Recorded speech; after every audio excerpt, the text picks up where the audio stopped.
Hi ಎಲ್ಲರಿಗೂ ನಮಸ್ಕಾರ. ನಾನಿವತ್ತೊಂದು scallop neck work ಬ್ಲೌಸ್ನ stitching ಮಾಡ್ತಾ ಇದ್ದೀನಿ. ಬಟ್ ನಾವೇ ಕಟ್ ಮಾಡ್ಕೊಂಡಿದ್ದ ಬ್ಲೌಸ್ಗಳಲ್ಲಾದರೆ ಒಂದು ಸ್ವಲ್ಪ ಈಸಿಯಾಗಿ ಹೊಲಿಬೋದು.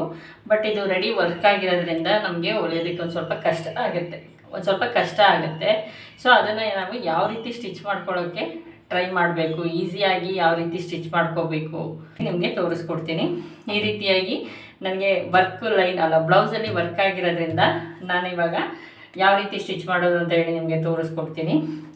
ಮೊದಲು ನಾವು ಈ ರೀತಿಯಾಗಿ ಇದನ್ನು ಯಾವುದೇ ರೀತಿ ಲೈನಿಂಗನ್ನು ಕಟ್ ಮಾಡ್ಕೊಂಡಿರಬಾರ್ದು. ನಾವೇನು ಸ್ಟಿಚಿಂಗ್ ಕಟ್ ಮಾಡ್ಕೊಂಡಿರ್ತೀವಿ ಅದೇ ರೀತಿಯೇ ಇರಬೇಕು. ಈಗ ನಾವು ಕರೆಕ್ಟಾಗಿ ಇಲ್ಲಿ ಸೆಂಟ್ರಿಗೆ ಇಟ್ಕೊಳ್ಳೋಣ. ಇಲ್ಲೂ ನಮಗೆ ಬಾರ್ಡ್ರ್ ಇರೋದ್ರಿಂದ ಈ ಬಾರ್ಡ್ರನ್ನು ನಾವು ನೀಟಾಗಿ ಸ್ಟಿಚಿಂಗಿಗೆ ತೊಗೋಬೇಕು.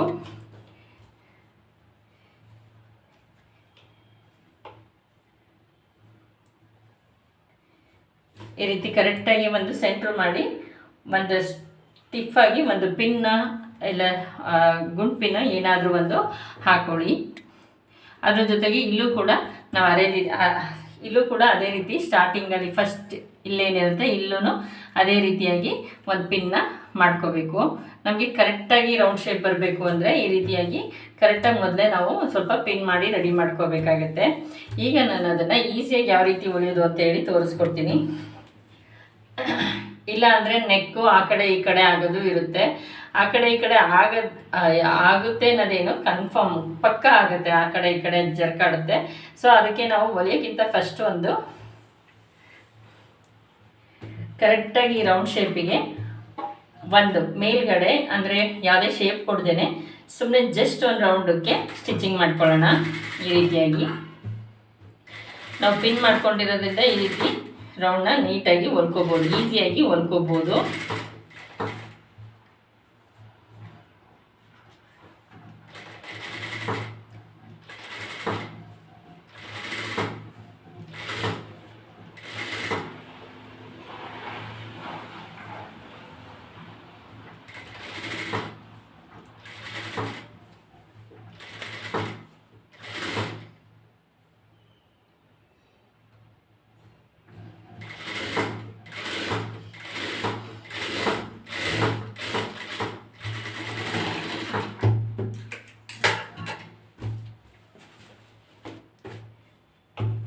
ಈ ರೀತಿ ರೌಂಡಕ್ಕೆ ಕರೆಕ್ಟಾಗಿ ಪಿನ್ ಮಾಡಿಕೊಂಡು ಒಂದು ರೌಂಡ್ ಹೊಲ್ಕೊಂಡ್ರೆ ನಾರ್ಮಲ್ಲಾಗಿ ನೆಕ್ಕನ್ನು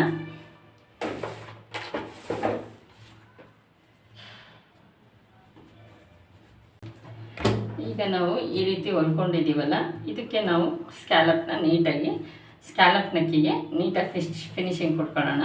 ಅಂದರೆ ಇಲ್ಲಿ ಏನಿದೆ ಈ ಪ್ಯಾಟರ್ನಿಗೆ ಕರೆಕ್ಟಾಗಿ ಸ್ಟಿಚಿಂಗ್ ಮಾಡ್ಕೋಬೇಕು. ಈ ರೀತಿ ರೌಂಡ್ ನೆಕ್ ನಾವು ಮಾಡಿಕೊಂಡ್ರೆ ಯಾವುದೇ ರೀತಿ ರೌಂಡು ಕ್ರಾಸ್ ಆಗಲ್ಲ, ನೆಕ್ಕು ಕ್ರಾಸ್ ಆಗಲ್ಲ. ಅದಕ್ಕೋಸ್ಕರ ಈ ರೀತಿ ಫಸ್ಟ್ ಒಂದು ಸ್ಟಿಚಿಂಗ್ನ ಮಾಡ್ಕೊಂಡಿರಬೇಕು. ನಾವು 5 ಫುಟ್ ಕೂಡ ಚೇಂಜ್ ಮಾಡಬೇಕಾಗತ್ತೆ, ಸಿಂಗಲ್ ಫುಟ್ನ ಹಾಕ್ಕೊಂಡು ಸ್ಟಿಚ್ ಮಾಡಬೇಕಾಗತ್ತೆ.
ಈ ರೀತಿಯಾಗಿ ಸ್ಕ್ಯಾಲಪ್ ನೆಕ್ನ ಡಿಸೈನ್ನ ಹೊಲ್ಕೋಬೇಕು. ಈ ರೀತಿ ಬ್ಲೌಸ್ನ ವರ್ಕ್ನ ಮಾಡಿ ಸ್ಟಿಚಿಂಗ್ ಮಾಡಿದ್ದೀವಿ. ಸೊ ಇಲ್ಲಿ ನಮಗೆ ಈ ಕಡೆ ಕ್ಲಾತು ಬಿಡೋಂಗಿಲ್ಲ, ಈ ಕಡೆ ಮಣಿ ಕೊಟ್ಬಿಟ್ಟಿದ್ದಾರೆ, ಈ ಕಡೆ ಮಿಷಿನ್ ಆಯಿಟ್ಬಿಟ್ಟು ಕೂಡ ಅದ್ರ ಮೇಲೆ ಹೋಗಲ್ಲ. ಸೊ ಹಂಗಾಗಿ ಈ ರೀತಿ ಸಣ್ಣದಾಗಿ ನಿಧಾನಕ್ಕೆ ಹೊಲ್ಕೋಬೇಕಾಗತ್ತೆ.